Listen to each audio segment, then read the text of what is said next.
So today we'll start with a very beautiful poem which is part of the ICSE syllabus. It's called The Heart of the Tree, written by Cuyler Bunner. Let me share the PPT with you so that you can understand better.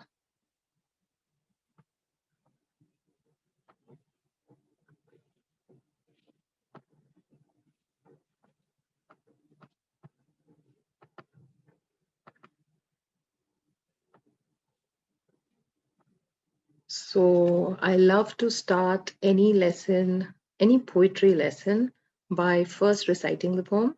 So let's quickly listen to my recitation. The Heart of the Tree by Cuyler Bunner. What does he plant who plants a tree? He plants a friend of sun and sky. He plants the flag of breezes free, the shaft of beauty towering high. He plants a home to heaven anigh, for song and mother croon of bird, in hushed and happy twilight heard, the treble of heaven's harmony, these things he plants who plants a tree. What does he plant who plants a tree? He plants cool shade and tender rain, and seed and bud of days to be, and years that fade and flush again. He plants the glory of the plain. He plants the forest's heritage, the harvest of a coming age, the joy that unborn eyes shall see. These things he plants who plants a tree. What does he plant who plants a tree? He plants in sap and leaf and wood, in love of home and loyalty, and far cast thought of civic good. His blessings on the neighborhood, who in the hollow of his hand holds all the growth of all our land. A nation's growth from sea to sea stirs in his heart who plants a tree. It's a beautiful poem, and to understand any poem in its true essence, it's always imperative to read it 2-3 times, imbibe it, and then try to analyze phrase by phrase. And that's exactly what we are going to do now. So, The Heart of a Tree by Cuyler Bunner. Before we start the analysis of the poem, it's always good to know a little about the poet. It adds value to your answers. It adds credibility. It adds more substance. When you're writing your answers, if you just refer to the poet or something that you know about the poet, it just adds to the knowledge base that you have. So your answers become more succinct. So Cuyler Bunner was a well-known American poet born in Oswego, New York in 1851. He is well known for being the editor of a very famous magazine called Puck. It was a humor magazine. His poetry reveals a light play of imagination and his command over the poetic structure.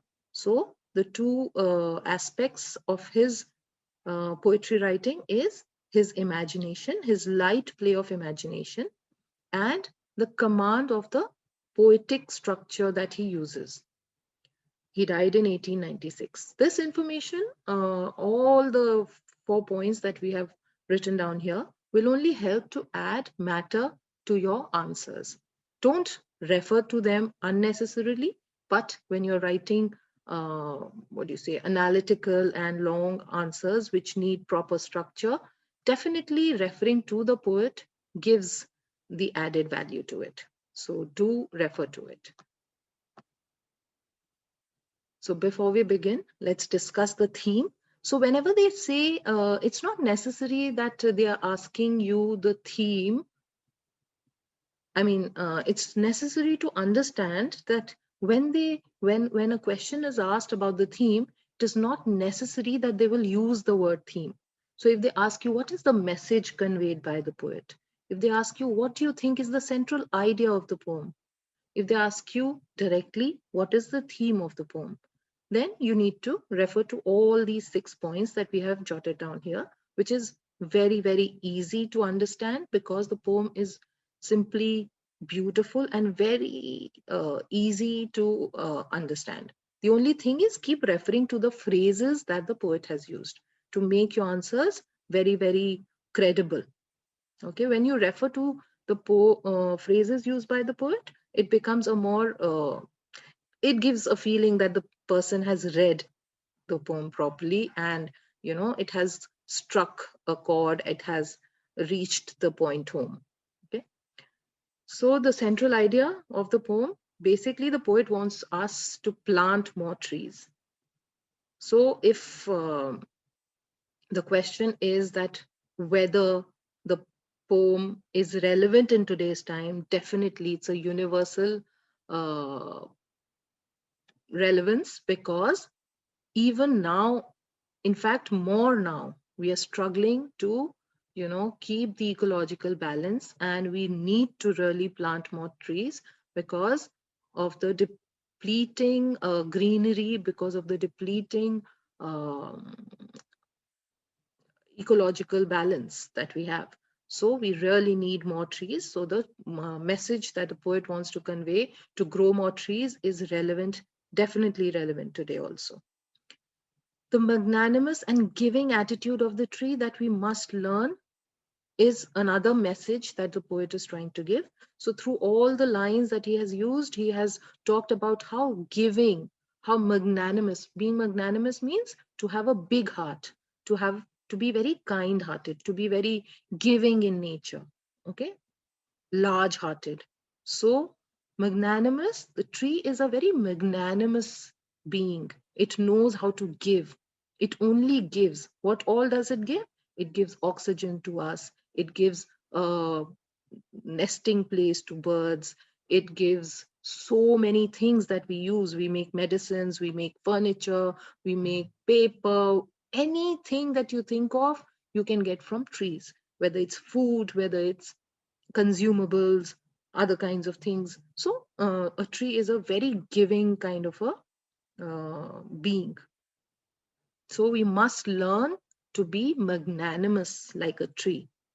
And that is what the tree teaches us. The poet wants us to learn that from us, from the tree. The beauty and ecological balance it creates in the world. So the importance of trees. Importance of trees, that is, it not just makes your earth look beautiful, it also makes it also creates all the seasons, all the beautiful weather conditions that we have. So the gentle rain that we experience, and because of that rain, the kind of uh, harvest that we have, and everything depends on the trees. So it's a very important aspect of creating that balance. So the poet wants us to understand the importance of trees and how it creates an ecological balance. Heritage for the coming generation, as well as useful for the one who plants it. So a tree doesn't just help the person who has planted it, but it also creates a kind of heritage, because when a tree grows, it has fruits, and then there are seeds which grow more trees. Okay, so it could be through manual planting of those seeds, or it could be through nature. Wind carries those seeds, and more trees grow because of that one tree that you have sown.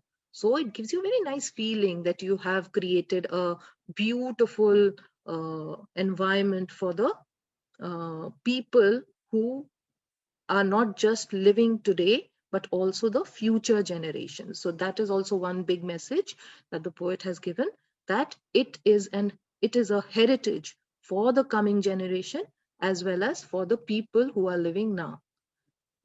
Growth and development of a country, it depends on trees. How does growth and development of a country depend on trees? We get so much of raw material, we get so much of goods from trees, and we need to work on it, and we need to trade it with other countries, and that helps us grow. International trade grows, economics, your economy grows, right? So there's a lot of economic value also. that the tree provides to us.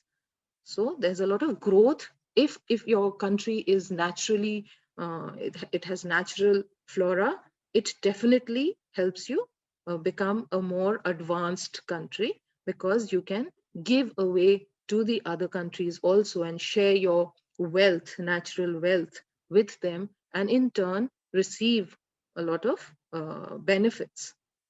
So it benefits in the growth of a country, of a nation.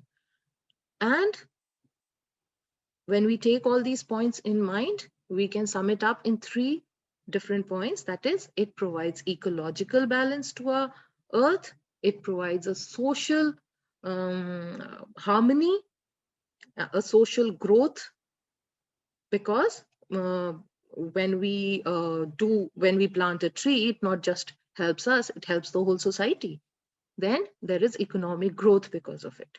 So these are the messages, these are the themes, or you can say the main reason why the poet has written this poem. And this is the message that he wants to send home through his poem. Now let's go through this stanza wise. So in the first stanza, let me read that again for you. What does he plant who plants a tree? He plants a friend of sun and sky. So the sun and the sky would have been lonely without, the high trees which almost reach the sun and sky. So why a friend? Because it helps in creating that water cycle. It helps in creating that structure which brings about a whole seasonal change. So it's a friend of the sun and sky. He plants the flag of breezes high. So the trees are so tall that they reach the sky and they almost say hello to the sky. And it's like a breeze, uh, and breeze, and the wind can flow through them and, create a kind of uh, beautiful force. It obviously, trees give us oxygen, which is a life source for all humans or all creatures. The shaft of beauty. Why does the poet call it shaft? Because it's a kind of pillar. So, shaft of beauty. It's a pillar which is so beautiful, towering high, it's tall. He plants a home to heaven and I. So it's so high, it almost reaches the heaven. And obviously, because it's so divine, it's so giving and magnanimous, you can say that it becomes like a path towards heaven. Okay, because it's almost giving you everything that you need to, reach a heavenly feeling. So he plants a home to heaven and I. Okay, home to various creatures like birds, squirrels. There are so many animals that live on trees, monkeys. For song and mother croon of bird, in hushed and happy twilight heard. So the poet refers to the birds that make their homes in the trees, and you can hear the beautiful song of the mother bird singing to its little ones during twilight. Twilight is the time of the evening, the actually the time between the evening and night. So when the birds come back after the hard day looking for food, when they come back, they come and sing to their little ones and they go off to sleep. So you get to hear all that beautiful sound because of trees. The treble of heaven's harmony, and this beautiful song can be referred to heaven's harmony. Harmony is music, harmony is how there's a balance between all the sounds, and it's so heavenly to hear the song of the bird and the beautiful breeze passing through the trees. So it's the sound, the beautiful heavenly sound is created because of the trees. And if a person plants a tree, he's planting all these beautiful things, all these beautiful sounds, the beautiful towering high tree which reaches the heaven, the beautiful sounds that are created because the birds come and make their homes in the tree, are all created by the person who has planted the tree. So he's giving a kind of credit to the person and also inspiring people to, plant more trees. So the first message, grow more trees, is in a subtle way being, the poet is urging you to do that. What does he plant? Okay, so the important terms here are shaft of beauty, which you can use because it's a metonym. What's a metonym? A metaphor. Both these terms mean that when you, instead of referring to that thing, you refer to another way of referring to it. So instead of calling it a tree directly, you call it a shaft of beauty. It just adds more glamour, a more beautiful phrase, gives it a little more, beauty to the thing that you're referring to. The other term is heaven and I. So you get the feeling that the tree is like a connect from this world to the heaven for you. Okay. Mother croon of bird, referring to the beautiful songs of the bird.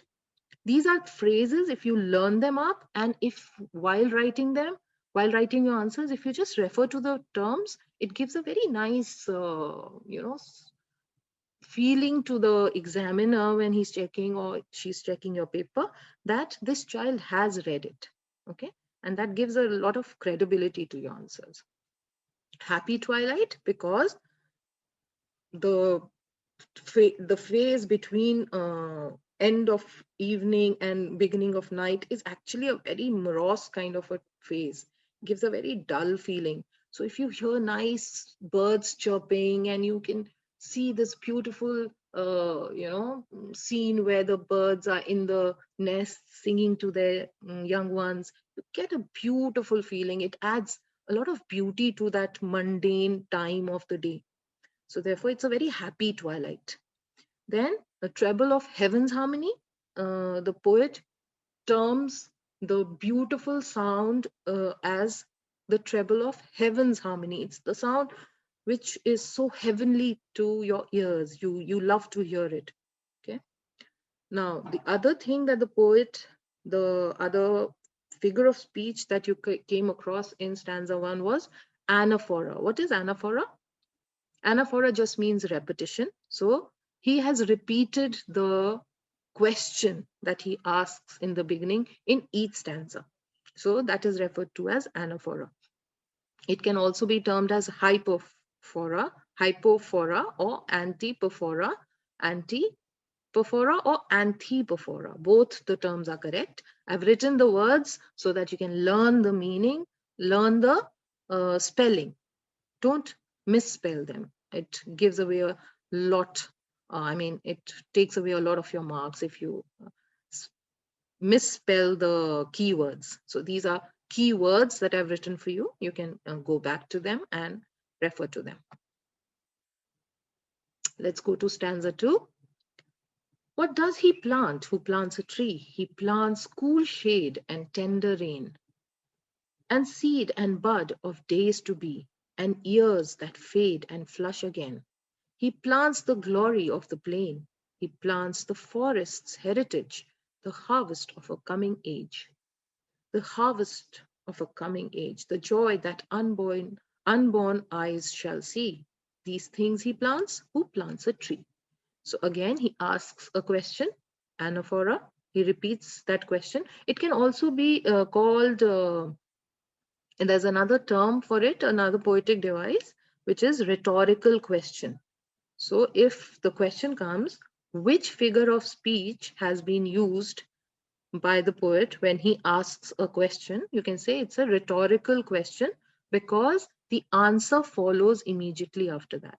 So a rhetorical question is when the poet asks a question but doesn't expect an answer from the reader but immediately supplies the answer. Okay, so that's called rhetorical question. So if you refer to this questioning style of the author as anaphora or hypophora or antipophora, all the terms are correct. If you use rhetorical question as the poetic device, that is also correct. Okay, so you will get your marks if they just ask you to name the figure of speech used. Okay, let's go on.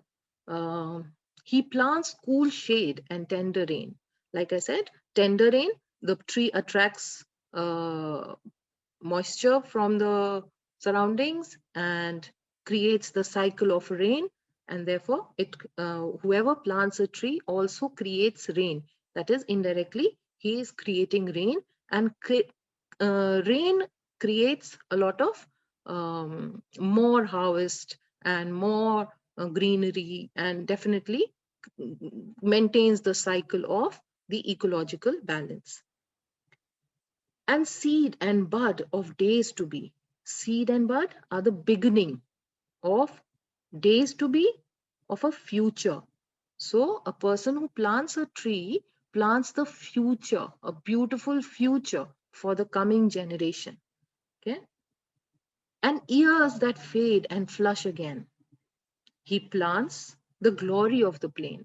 So the poet plants the years that fade and flush again, means the time, the ever moving time is, it's a cycle, and he helps in making that cycle complete, because if there are no trees, there'll be an end to the end to this world, right? So he makes that cycle complete. He maintains that cycle. If he plants a tree, he maintains that cycle of birth and future generations coming up and taking the heritage forward, and the cycle of growth. Earth will continue to remain lively and full of life if you plant a tree. He plants the glory of the plain. So in a plain area, we need trees. Otherwise, it will be so bland, so blank. So we need trees. So he plants the glory of the plain. He plants the forest's heritage. So one tree can create an entire forest, like we explained in the beginning, that when you plant a tree, there are fruits, then there are seeds, and they are either manually or through nature, they get planted again, and more trees grow from it. So one tree can create an entire forest. The joy of unborn eyes shall see. So whatever you are planting now will also be seen by the people who will be born later, because a tree doesn't just die. It, once you grow a tree, it has roots. It continues for years and years and years. Plus, it's not easy to kill a tree. You must have read another poem related to that, but let's not refer to that right now. So when you plant a tree, it has roots. It cannot easily be finished. Either the roots will regrow again into a tree, or there will be seeds which will go on and create more trees. So once you have planted a tree, you have already created a gift for the unborn eyes. People who will be born later, children, your children's children, will all be able to enjoy the beauty, the benefits of the tree that you have planted. It gives you a very nice feeling and a lot of motivation and inspiration to grow trees, isn't it? So that's what the poet wanted. So, and he reiterates saying that these things he plants, who plants a tree. So in this particular stanza, he's talking about the ecological benefits. That is the gentle rain that gets created, the cool shade that it provides to the people.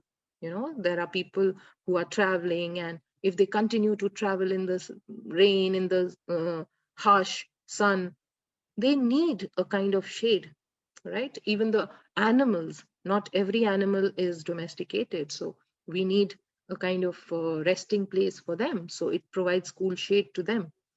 Then it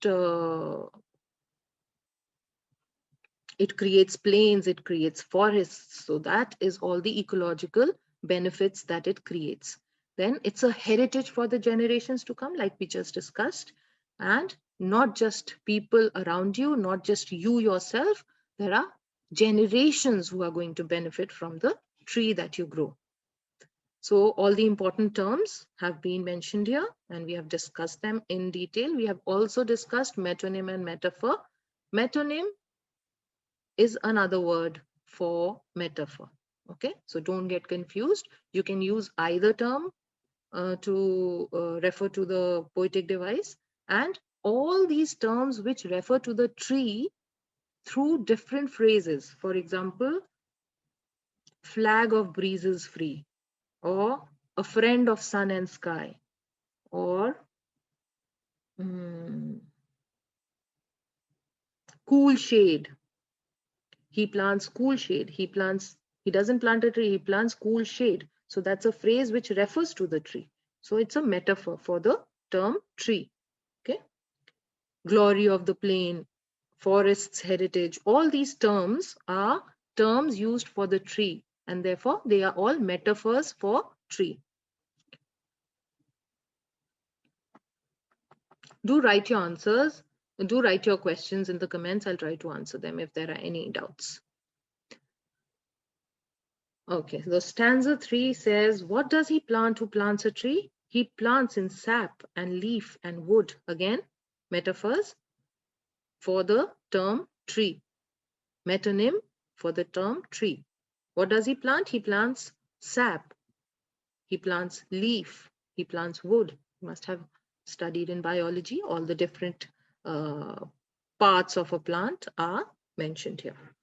In love of home and loyalty. So why is a person growing a tree? Here, the intention is being talked about. So the poet says he plants a tree because he loves his home. And here, his home is the entire earth, his country, his land. And because he is loyal to his motherland, therefore, he grows trees for it, because these trees will provide multiple benefits to his country. He has a far-cast thought of civic good. So a person who plants a tree does a civic good. What's a civic good? A good for the society. Okay, civic good is a good for the society. The entire society is going to benefit from the tree that you're growing, the tree that you're planting. So this person who is planting a tree is a loyal person.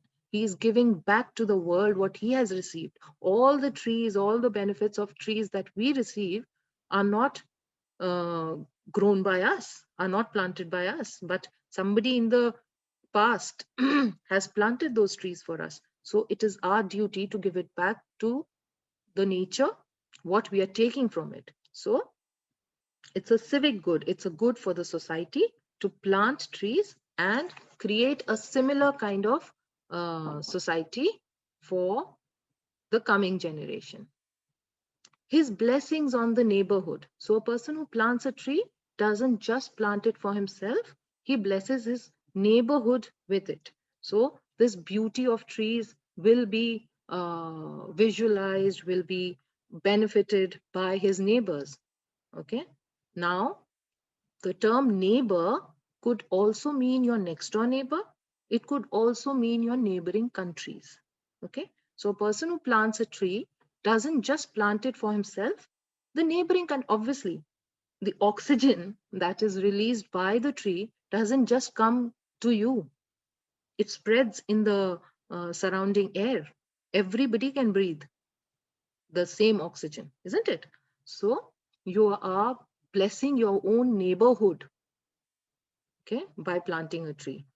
Who in the hollow of his hand. So the person who's growing a tree in the hollow of his hand, what does that mean, in the hollow of his hand? So this hollow, when you make your hands like this, can you see my hands?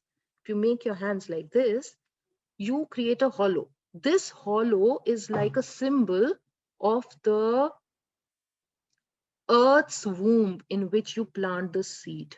Okay, so in the hollow of his hand, he plants a tree. He plants a kind of benefit for the entire nation. and he makes sure that a nation grows from sea to sea, means all the neighboring countries, all the neighboring people also benefit from it. So he is like a god. So if you can see that the poet has used a capital H here for his. So when we talk about God, we talk uh, with a capital, we write with a capital H for his blessings, his uh, love, right, that we receive from God. So same way, the poet, by using the capital H in his hand, refers to the person who grows a tree as God. He compares him to a person who is as good as God, because he's creating so much love, harmony. He's doing something that God would have done. He's doing something, he's like a messenger of God. He's like he's doing the kind of good that God wants us to do, right? So there's a kind of godly presence in him because he's doing so much good. And, and he has so much power to create not just happiness in his immediate surroundings, but also through countries, by creating more trade and commerce between countries. So if you can see, I have written down the points. Magnanimous attitude of the person who plants a tree, and also the way a tree is magnanimous. So the poet wants us to learn that not just the tree is magnanimous. Magnanimous means kind-hearted, large-hearted. Not just the tree uh, that is magnanimous, it's also the person who grows the tree. Because you already have so many trees, you can benefit from it. Why would you, take the effort and pain of growing a tree? Because you're magnanimous, because you want to be divine, because you also want to do for the world what you have received from it. Okay, it's gratitude that we have, and to fulfill that we need to do our bit. So therefore the tree teaches us to be magnanimous, to be giving. It is a civic good to grow trees. It's a good for the society. It is a blessing on the neighborhood. So here, neighborhood is not just your immediate neighborhood, but also your neighboring countries. And we have discussed that the planter, or the one who plants the tree, is compared to God, because the capital H in his hand gives us that message that you are as good as God, or you are spreading the message of God by growing trees. And it also improves trade and commerce, because it talks about a nation's growth from sea to sea. So sea refers to trade through sea. Okay. So when we need to go to another country, we need to take the sea route also. Ships and all go, commercial ships go with goods to another country. Therefore, growth from sea to sea means growing of more of international trade. Stirs in his heart who plants a tree. So a person who plants a tree has a lot of civic good, a lot of magnanimity in his heart, and that is why he grows a tree. So it's a beautiful poem and a brilliant message. I hope you understood. You can ask me questions if you have any, and I would definitely love to answer them. And I wish you very, very, very good grades, good luck for your exams. Do very well.